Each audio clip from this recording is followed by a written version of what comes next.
এবার $30 কোটি মার্কিন রাডার গুড়িয়ে দিল ইরান। পারস্য উপসাগরীয় অঞ্চলে মার্কিন ক্ষেপণাস্ত্র প্রতিরক্ষা ব্যবস্থাকে দিক নির্দেশনা দেওয়ার জন্য অত্যন্ত গুরুত্বপূর্ণ ছিল এই রাডারটি। এটি ধ্বংস হওয়ায় ভবিষ্যতে এই অঞ্চলে হামলা ঠেকানোর সক্ষমতা বড় ধরনের ঝুঁকির মুখে পড়তে পারে বলছেন বিশ্লেষকরা।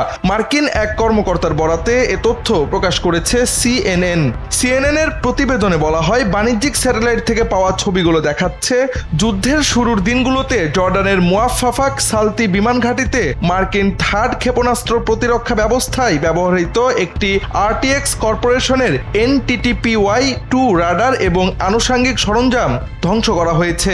5+ স্টার রেটিং প্রাপ্ত দেশের সর্বোচ্চ বিদ্যুৎ সাশ্রয়ী ওয়ালটন এসি। স্মার্ট কমফোর্ট এখন নেক্সট লেভেলে। যুক্তরাষ্ট্রভিত্তিক চিন্তক প্রতিষ্ঠান ফাউন্ডেশন ফর ডিফেন্স অব ডেমোক্রেসিজের সামরিক ও রাজনৈতিক শক্তি কেন্দ্রের উপপরিচালক রায়ান ব্রবস্ট বলেন, যদি ধ্বংসের বিষয়টি সত্যি হয়ে থাকে তবে থার্ড রাডারের ওপর এই হামলা হবে ইরানের অন্যতম সফল আক্রমণ। তবে মার্কিন সামরিক বাহিনী এবং তাদের মিত্রদের কাছে আরও রাডার রয়েছে, ফলে একক কোনো রাডার হারালে সেই ক্ষতি কিছুটা পুষিয়ে নেওয়া সম্ভব বলে মন্তব্য করেন তিনি। এ ঘটনাকে আমেরিকার জন্য বড় ধাক্কা বলে মন্তব্য করেছেন মার্কিন গবেষণা প্রতিষ্ঠান CSIS এর ক্ষেপণাস্ত্র প্রতিরক্ষা বিশেষজ্ঞ টম কারাকো। বলেন, এমন দুষ্প্রাপ্য কৌশলগত সম্পদ হারানো আমেরিকার জন্য এক বিরাট ধাক্কা।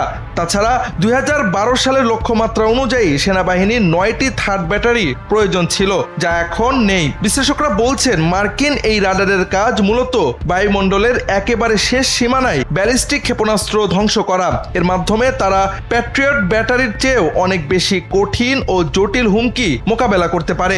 বর্তমানে এই NTPY-2 রাডারটি অকেজো হয়ে যাওয়ায় ক্ষেপণাস্ত্র ঠেকানোর দায়িত্ব পড়বে প্যাট্রিয়ট ব্যবস্থার ওপর, যার সরবরাহ ইতিমধ্যে কমে গেছে।